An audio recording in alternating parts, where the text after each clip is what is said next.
Hello and welcome to All That Cricket. A few weeks back I spoke about how one can play spin by having a stance or batting outside the leg stump, say the fifth stump.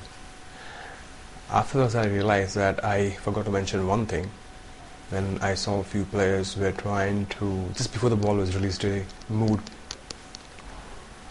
on the fifth stump, and most of them were not successful, because that was the third movement of theirs or second movement, and it becomes very difficult once the ball is released. Once the ball is released, it's difficult for a batsman to adjust. Make a move and then play a shot. So I would like to add one more thing in that video is you need to have the stance before a spinner bowls into bat outside the leg stump. You need to have the fifth stump or the fourth stump stance at the beginning of an over. Then it becomes easy for you to have space between the ball and the bat. And relating to that, I would like to show something on batsmen who shuffle. In fact, I'm searching for players, batsmen, both current generation and in the past, who were very successful in shuffling. Take a look. Hi, seeking successful shufflers. Now, I'm looking for a batsmen who are regularly shuffling across and are very successful in doing that, which means they are scoring runs successfully at the same time. They're not getting dismissed or getting beaten or wrapped on the pads or missing the line, So in past, since the time I started watching cricket, there were few shufflers. Graham Gooch was one of them. Jeff Boycott was one of them. Chris Tavre, a lot of English people. From India, Yashpal Sharma was one of them, and sometimes it was Sandeep Patil also. And for Australia, I don't remember many of batsmen who were to shuffle, but there was Graham Yallop, there was Andrew Hilditch for some time, Steve Smith also, the right-handed batsman from the mid-80s. In the current generation, say for the last 15 years, a lot of South Africans and English batsmen are shufflers. Strauss, Cook, Graham Smith, Jack Harris, Kevin Peterson, Hashim Amla. And apart from, I think Graham Gooch he had a problem. I think Terry Alderman sorted him out by getting him leg before 5 times in that series in '89, where he didn't average much because Graham Gooch was in prime form that time. He had a very high back lift. But he was not successful in that '89 series, which was a turning point for Australian cricket as far as domination, as far the path of domination was concerned. Now, in the current generation, there is Shane Watson, who's a compulsive shuffler in all formats of the game, and we saw him struggling against James Anderson. Now, what I feel it's over the period of time, it is not very fruitful, and I'll show you the reason why. This is your bat stance. This is your back lift, sorry. And if you're standing outside the crease, or on the leg stump, say, this is your feet. If you're standing on the leg stump, and this becomes your back lift, you see the angle of the bat here, or it starts from here sometimes. This is the range of the angle. If the line of the ball is, say, middle or off, it'll be easier for you to play on this side, or at the same time you can leave also. You can leave the delivery which is coming on to here. You don't have to play that. But if you're a shuffler,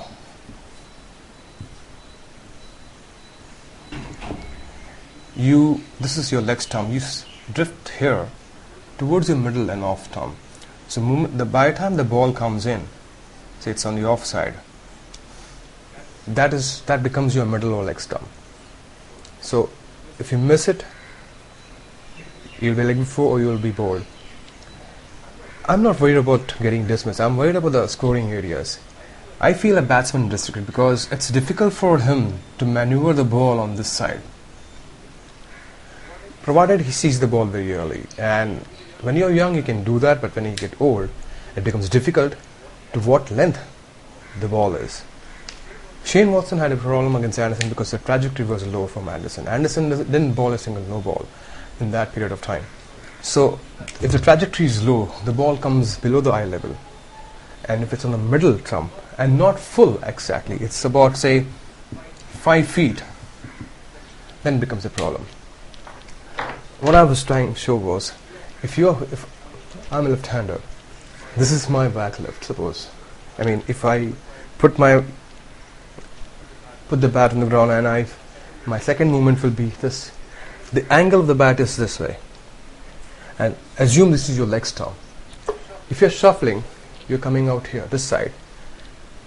So even the ball which is pitched on the off side or off the off stump, you are vulnerable to be a leg before you can bowl. Apart from that, your scoring area becomes very limited because it becomes difficult for you. You're not able to do that every time.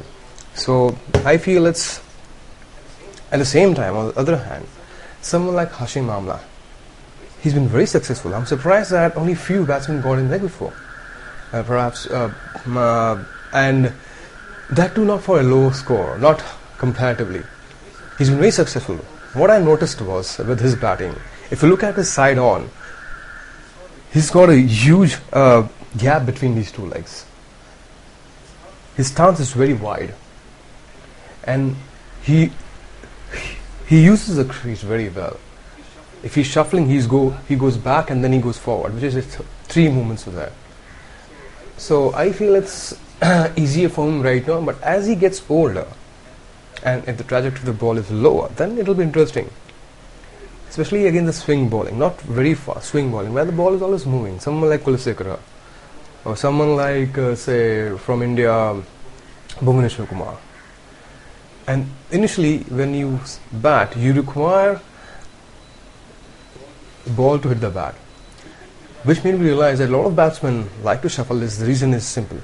They like to feel the ball as early as possible. So when they come to the crease, and they're very eager to play, and that is a possibility that leads to a downfall, that leads to a wicket, and that also restricts scoring areas, because you are so much used to playing, then you don't know where you're off something. Yesterday I was watching English opener Carberry. He had the same problem. He was shuffling. He was not shuffling when I saw him first. He had very little shuffle, or it was marginal. But yesterday, it looked very obvious that he was not able to play. That was the reason when he was leg before, because he was playing on the off and middle stump to a ball which was pitched on the middle. So I feel you have to have some patience. Now, to conclude, I'll give you an example of Watson. Now, Watson, what he did was, in the last test match at Oval, he scored 176. Now, Watson has a tendency of shuffling. Now, in that innings, he didn't shuffle much, or rather, he waited for the ball to come. His second movement is shuffle. Usually, he shuffles earlier.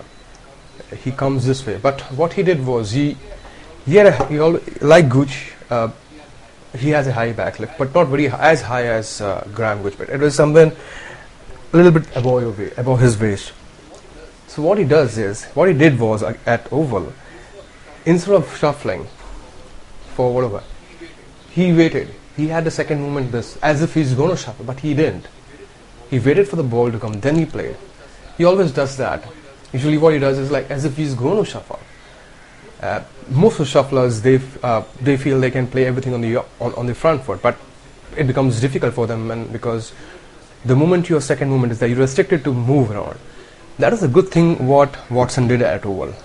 He didn't shuffle, but he was waiting for it to come, and he made a move as if he's going to shuffle, but he didn't. So, but at the same time, is it possible, or can he continue doing the same thing so that he'll be successful in scoring in all the areas, leg stump or off stump, wherever? So this is what I have to say about the batting stance and the shuffle. Thank you.